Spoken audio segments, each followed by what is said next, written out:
Hey guys, it's Mandles, here to ask which misconceptions did you have about Pokemon? We've all got them, whether they be popular misconceptions that used to be believed by many due to schoolyard rumors, or just personal ones. And since these misconceptions vary from person to person, I've got my good friend Birdkeepertoby here to help me discuss some of them.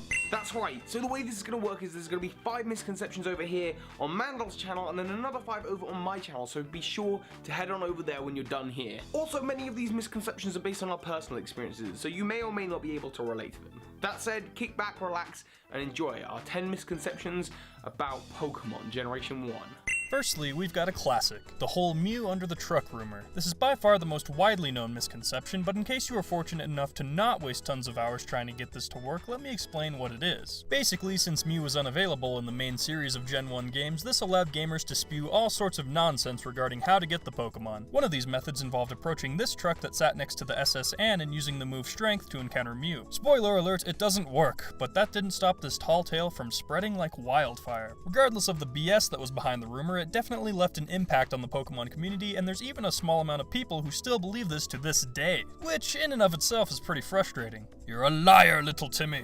So next up we're going to talk about Arcanine, specifically the idea that Arcanine was once a legendary Pokemon. Now, any savvy Pokemon fan can tell you, of course, that Arcanine isn't a legendary Pokemon, but it's clear to see why people thought this back in the day. For one, it had the classification of the legendary Pokemon. And of course we're all dumb kids, so when the game blatantly tells you that this is a legendary Pokemon, you take it literally. So we all thought Arcanine was a legendary. Furthermore, in the second episode of Pokemon, they show off an image in the Pokemon Center of the 3 legendary birds and Arcanine, so you can kind of see why we'd think they were all connected. In fact, initially this was the plan. They were going to make Arcanine a legendary Pokemon, but they scrapped the idea later down the line, so you can see why a lot of us got confused.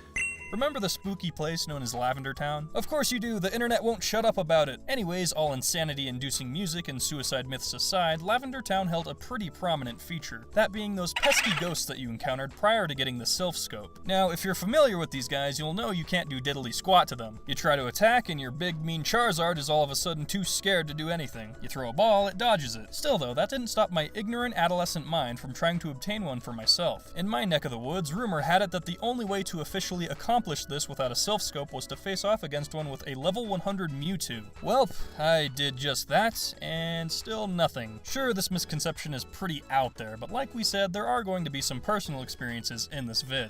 In the Pokemon world, there are some odd type matchups, but there are some commonly known ones, like for example, Electric not being able to affect ground type Pokemon.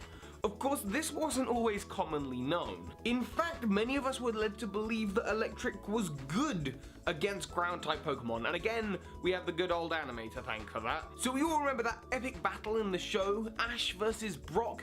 Well, it's all fine and dandy, except Ash used Pikachu to win against his Onix with an electric type attack. Because, I don't know, he used sprinklers or believed in the heart of the cards or something. So, us being kids, we're all pretty excited to have Pikachu in our party when facing the Pewter Gym when Yellow came out. There were a lot of disappointed young children whose Pikachus were not being effective because that just doesn't work.